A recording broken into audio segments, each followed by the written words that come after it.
जय हिंद साथियों, मैं प्रबल आप सभी का बहुत बहुत स्वागत करता हूं। आज का दिन महत्वपूर्ण क्यों है? इस सेशन में आज की महत्वपूर्ण बातें कौन सी है, कौन सा न्यूज है जो आपके पेपर पॉइंट ऑफ व्यू से बहुत ही ज्यादा जरूरी है।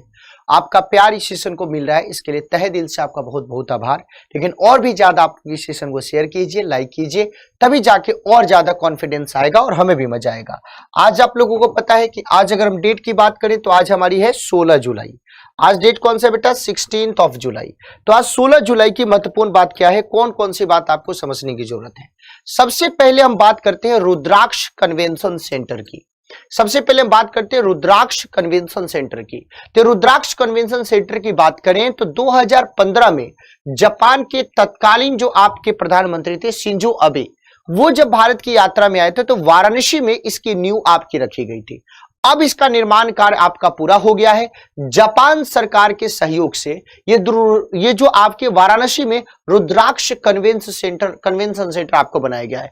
टोटल 186 करोड़ लगा इसको बनाने में। 3 एकड़ में फैले ये जो सेंटर है आपका रुद्राक्ष सेंटर, वो एक कन्वेंशन सेंटर है जिसकी सबसे महत्वपूर्ण क्या विशेषता है कि 3 एकड़ में आपके फैला हुआ है और टोटल इसमें एक साथ 1200 लोग आपके बैठ सकते हैं। टोटल एक साथ 1200 लोग आपके बैठ सकते हैं। अब इसकी देखो सबसे महत्वपूर्ण विशेषता क्या कि अगर इसकी छत को आप देखिएगा ना, इसके छत को देखिएगा, इसके रूफ को देखिएगा तो दिन रात में सब में आपको दिखा रहा हूं। देखो अंदर की बैठने की व्यवस्था, टोटल आपके 1200 व्यक्ति बैठ सकते हैं एक साथ। 3 एकड़ में फैला हुआ है और इसकी छत की जो आकार की बात करें तो इसकी छत शिवलिंग के आकार की है। छत आपकी किस आकार की बेटा? शिवलिंग के आकार की है। और बाहरी हिस्से में 108 आपके रुद्राक्ष है, जिसके चलते इसको रुद्राक्ष कन्वेंशन सेंटर की आपको संज्ञा दी गई है। प्रधानमंत्री मोदी ने इसकी आपकी क्या करी भाई? आपकी उद्घाटन करी है। आप सभी लोगों को पता होगा कि प्रत्येक साल 15 जुलाई को विश्व के युवाओं में स्किल डेवलपमेंट के लिए जागरूकता प्रदान करने के लिए, जागरूकता फैलाने के लिए प्रत्येक साल 15 जुलाई को क्या मनाया जाता है? विश्व युवा दिवस मनाया जाता है। क्योंकि देखो भाई, एक होता है डिग्री लेना, एक होता है स्किल लेना। डिग्री लेने के बाद जरूरी नहीं कि आप रोजगार को प्राप्त कर सको, लेकिन स्किल आपके पास है तो आप बेरोजगार नहीं रहोगे, यह भी सही बात है।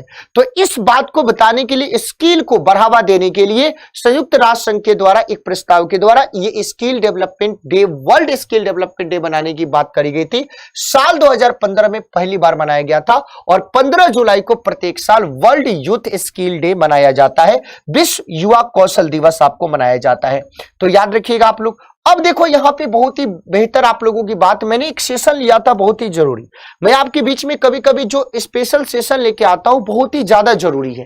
कारण क्या है कि उससे आपको बहुत इंफॉर्मेशन मिलता है। हम आकाशीय बिजली के बारे में बताए थे कि मॉनसून के आने के साथ साथ ये जो आकाशीय बिजली है किस तरीके से आपके ह्यूमन रिसोर्सेज को नुकसान पहुंचाता है और अभी के समय में भारत में सबसे बड़ी आपकी प्राकृतिक आपदा बनी हुई है। इस आकाशीय बिजली के कहर को देखिए तो आपने सुना होगा चित्तौड़गढ़ के विश्व प्रसिद्ध कीर्ति स्तंभ के बारे में जानते होंगे। तो कीर्ति स्तंभ में जो आपका 40 किलो का जो पत्थर था जो इसको रोकने के लिए रोका गया था, वो उस बिजली गिरने के चलते वो गिर गया है। तो यानी इस आकाशीय बिजली के चलते ये जो चित्तौड़गढ़ में जो विश्व प्रसिद्ध आपका कीर्ति स्तंभ है उसको नुकसान पहुंचा है। भीलवाड़ा का जो जैन मंदिर है उसको भी नुकसान पहुंचा है। अभी आपने कुछ दिन पहले सुना होगा कि आमेर के किले में 12 लोगों की जान केवल और केवल इस आकाशीय बिजली के गिरने के कारण हुआ है। तो अब देखो, अगर मान लीजिए कि इस प्रकार की इमारत है और इस इमारत में अगर आप त्वरित चालक लगा दोगे तो इसके ऊपर इस बिजली गिरने का प्रभाव नहीं पड़ेगा। तो अगर आमेर के किले में अगर वो त्वरित चालक लगाया गया होता तो शायद इतने लोगों को हम लोग न खोते, इतने लोगों की जान न जाती। तो अब सरकार को ध्यान देने की जरूरत है कि इस प्रकार के जो महत्वपूर्ण इमारत है उनके ऊपर त्वरित चालक लगाने की जरूरत है, जिसके चलते हम आकाशीय बिजली से इस प्रकार की इमारत और वहां के आसपास लोगों की सुरक्षा हम लोग कर सके। बताया जाता है कि कीर्ति स्तंभ के पास वाले बगीचे में पीपल के 2 पेड़ एकदम काले पड़ गए हैं बिजली गिरने के चलते। तो अब आप लोगों का 2 काम है। पहला काम क्या है कि यह बताना है कि कीर्ति स्तंभ का निर्माण किसके द्वारा किया गया, कब किया गया। भीलवाड़ा का जैन मंदिर किसके द्वारा बनाया गया और कब बनाया गया। तो ये इसको नुकसान पहुंचा है, इसको भी आप लोगों को ध्यान रखना है। अब आप लोग देखिए भाई, स्टॉकहोम बैंक के बारे में जानते होंगे और यहां पे जो डकैती हुई थी उसके बारे में भी जानते होंगे आप लोग। तो आज 16 जुलाई है और 16 जुलाई 1661 को ही स्वीडन में स्टॉकहोम बैंक ने पहली बार बैंक नोट जारी किया था। कारण क्या था? तो सरकार ने वहां पे नए सिक्के जारी किए। जैसे ही नए सिक्के जारी किए तो उसके बाद क्या हुआ कि बैंक से पुराने सिक्के निकालने की होड़ लग गई थी।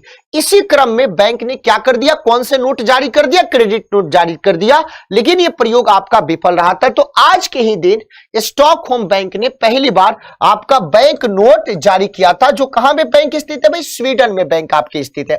अब देखिए, आप लोगों को जरूर पता होगा, ये अपोलो के बारे में जानते होंगे। तो अपोलो की बात मैं इसलिए डिस्कस कर रहा हूं कि आज के दिन ही 16 जुलाई 1969 को 16 जुलाई 1969 को अमेरिका के कैनेडी स्पेस सेंटर से जो आपके अमेरिका का अपोलो 11 जो आपका यान था, जो चांद के सफर पे जा रहा था, वो आपके रवाना हुआ था।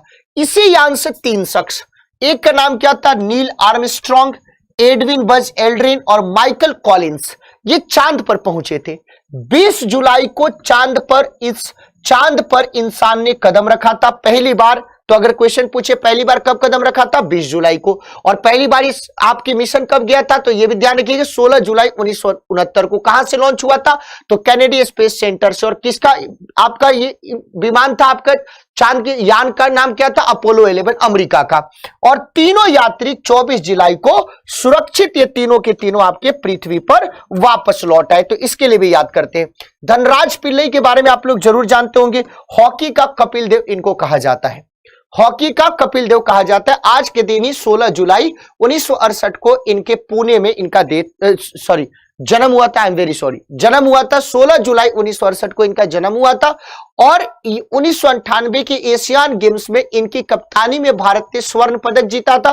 2000 में इनको राजीव गांधी खेल रत्न और 2001 में इनको पद्मश्री पुरस्कार प्राप्त हुआ था। तो ये आपके धनराज पिल्लई से संबंधित बात है, जो भारत के लंबे समय तक कप्तान रहे हैं और हॉकी को एक उन्होंने ऊंचा कीर्तिमान दिया है, एक उन्होंने वो पिलर एस्टेब्लिश करवाया, पिलर दिया है। तो अगर आपको आज का ये न्यूज पसंद आया हो, अगर आपको ये बातें समझ में आई हो, तो सबसे पहले आज ही एग्जामपुर ऑफिशियल ऐप को गूगल प्ले स्टोर से डाउनलोड करें। अगर आपने इस चैनल को सब्सक्राइब नहीं किया है तो सबसे पहले इसको चैनल को सब्सक्राइब करें और साथ ही साथ अपने दोस्तों के बीच में इस सेशन को ज्यादा से ज्यादा शेयर करें। यह सेशन आपको कैसा लगता है जरूर ऑफलाइन कमेंट करके बताएं। फिर मिलते हैं कल के दिन, महत्वपूर्ण क्यों है उसमें। तब तक के लिए बहुत बहुत धन्यवाद। Thank you so much. जय हिंद साथियों।